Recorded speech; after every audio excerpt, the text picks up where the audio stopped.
सुप्रभात विद्यार्थियों, आज हम कक्षा 10 का पाठ 3 तृतीय पाठ महर्षि दयानंद पढ़ने जा रहे हैं। भारतीय संस्कृति ही संसारस्य पुरातन संस्कृतिषु प्रधानतमा वर्तते। भारतीय संस्कृति संसार की प्राचीन संस्कृतियों में से प्रधान है। समय समय अनेके महापुरुषा भारते अवतीर्य समय समय पर अनेक महापुरुष भारत में अवतरित हुए हैं। एताम अस्मिद उद्देश्याः संस्कृतिं श्रेष्ठताया चरम सीमा नीतवंत। इसमें इनका उद्देश्य संस्कृति को श्रेष्ठ चरम सीमा पर ले जाना है। महर्षि दयानंद तेषु प्रधानतम उन्नायक आसीत। महर्षि दयानंद उनमें प्रधानतम सबसे उच्च उन्नायक थे। अस्मिन् पाठे महर्षि दयानंदस्य जीवन चरितम प्रस्तुत्यते। इस पाठ में महर्षि दयानंद के जीवन चरित्र को प्रस्तुत किया गया है।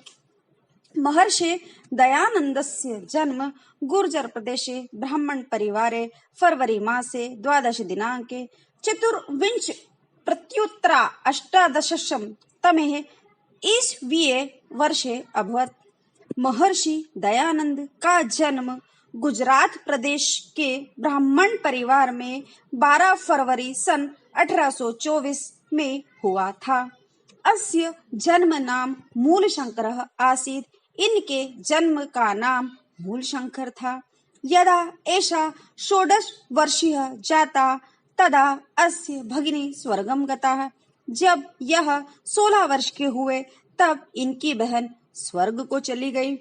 त्रयवर्ष अंतरांतरम चास्य पितरोऽप्य दिवंगतः। और 13वें वर्ष के में इनके चाचा दिवंगत हो गए। ग्रहे अन्येषु जनेषु विप्लत्सु अयं संसार अनित्यतां विचारयन् कथम अहम अमरो भवेयम् इति चिंतायामास।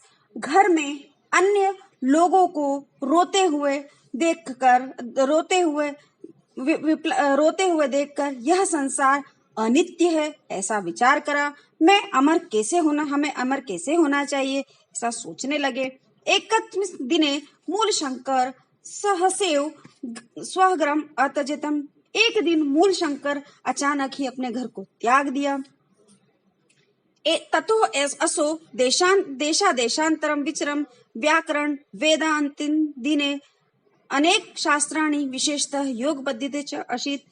उसके बाद देश देश घूमकर व्याकरण वेद अन्य अनेक शास्त्रों की विशेषता और पद्धति की शिक्षा प्राप्त की। विचरण काले अयम नर्मदा तीरे स्वामी पूर्णानंद सरस्वती शाकाल संन्यासम अग्रहणतम। विचरण काल में ही इन्होंने नर्मदा नदी के किनारे स्वामी पूर्णानंद सरस्वती से संन्यास ग्रहण किया। तदा ऐसा दयानंद सरस्वती नामना प्रसिद्ध जाता। तब यह दयानंद सरस्वती के नाम से प्रसिद्ध हुए। अनंतरम मथुरां ज्ञात्वा प्रज्ञाचक्षुः स्वामिना वीरजानंदात् बहुविधानि शास्त्राणि अशिक्षत। उसके बाद मथुरा जाकर प्रज्ञा चक्षु अर्थात विद्वान स्वामी वीरजानंद से बहुत प्रकार की शास्त्रों की शिक्षा प्राप्त की। विद्या समाप्तो गुरुस्तमा आदिष्टः। विद्या समाप्ति पर गुरु ने आदेश दिया, वत्स देशो अयम अस्माकं अविद्या अंधकारे पतितो वर्तते। पुत्र, हमारा देश अविद्या के अंधकार में गिरा हुआ है। तद गच्छ अविद्या अंधकारम अपयन। तो जाओ और अविद्या के अंधकार को दूर करो। आर्ष शास्त्राणि उद्धर वैदिक ज्योति च पुनः प्रकाशाय। ऋषियों द्वारा रचित शास्त्र और वैदिक ज्योति को पुनः प्रकाशित करो अर्थात इसका प्रकाश फैलाओ। दयानंदो अपि गुरु आज्ञाम शिरसि कृत्वा। दयानंद ने भी गुरु की आज्ञा को शिरोधार्य करके पादों प्रणम्य आशीष जागृता पैरों को प्रणाम करके और आशीर्वाद लेकर एतत् देशवासिना मानवान अविद्या अंधकारात ऊर्ध्वतम कार्यक्षेत्रे समागतम। देशवासी मानवों को अविद्या के अंधकार से दूर करने के लिए कार्य क्षेत्र में लग गए। गुरु आज्ञा पालनम देश समाजयो उन्नतयो निरंतर भारतीय संस्कृति प्रचार करोतम। गुरु की आज्ञा का पालन से देश समाज की उन्नति के लिए निरंतर भारतीय संस्कृति का प्रचार किया। पाखंडो उन्मूलनाय वैदिक धर्मस्य च पुनः स्थापनाय अयम संपूर्ण देशे बभ्रमः। पाखंड के उन्मूलन के लिए और वैदिक धर्म के पुनः स्थापना के लिए यह संपूर्ण देश में घूमे। सामाजिक कुप्रथानां निवारणाय एषः आर्य समाजस्य स्थापनां कृतवान्। सामाजिक कुप्रथाओं के निवारण के लिए यह इन्होंने आर्य समाज की स्थापना की। महर्षि विधवा अबलानां दलित वर्गाणां गवाणां च उद्धाराय सदैव प्रार्थयन्। महर्षि विधवा अबलाओं और दलित वर्ग उद्धार के लिए सदैव ही प्रयत्नरत रहे। स्वतंत्रता भावना अपि प्रथमनेव महर्षि अस्माकं हृदयेषु जागृतम्। स्वतंत्रता की भावना भी सबसे पहले महर्षि ने ही हमारे हृदयों में जागृत की। नाना विधानी दुखानी सोढवापि नायम कर्तव्य विमुखो जाता। विभिन्न प्रकार के दुखों को सहकर भी ये कभी कर्तव्य से विमुख नहीं हुए। एनास्य महापुरुष ख्याति सर्वत्र व्याप्ता। इसी कारण से इस महापुरुष की ख्याति प्रसिद्धि सभी जगह फैली हुई थी।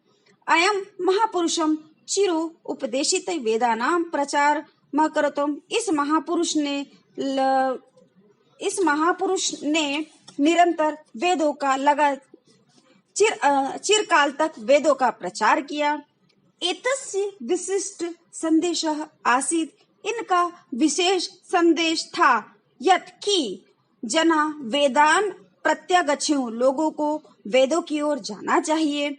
ऋग वेदा अभिभाष्य भूमिका सत्यार्थ प्रकाश संस्कार विधि प्रभृता ग्रंथा एतेन विरचिता। ऋग्वेद अधिभाष्य भूमिका सत्यार्थ प्रकाश संस्कार विधि प्रभृत ग्रंथा इनके द्वारा ही रचित थे।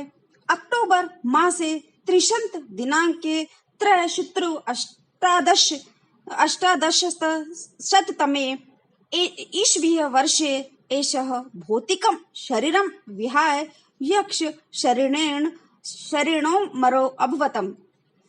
30 अक्टूबर सन 1883 को यह भौतिक शरीर को छोड़कर यक्ष शरीर रूप में अमर हुए। महर्षि दयानंद सत्यस्य धैर्यस्य ब्रह्मचर्यस्य च मूर्तिरा आसीत्। महर्षि दयानंद सत्य धैर्य और ब्रह्मचर्य की मूर्ति थे। एतस्य चरितम सदैव भारतीयानां कृते अनुकरणीयम् आसीत्। इनका चरित्र सदैव ही भारतीयों के लिए अनुकरणीय है। एतादृशा महात्मानां सर्वदा वंदा अविस्मरणीश्च भवन्ति। इस प्रकार के महात्मा हमेशा ही वंदनीय और अविस्मरणीय होते हैं।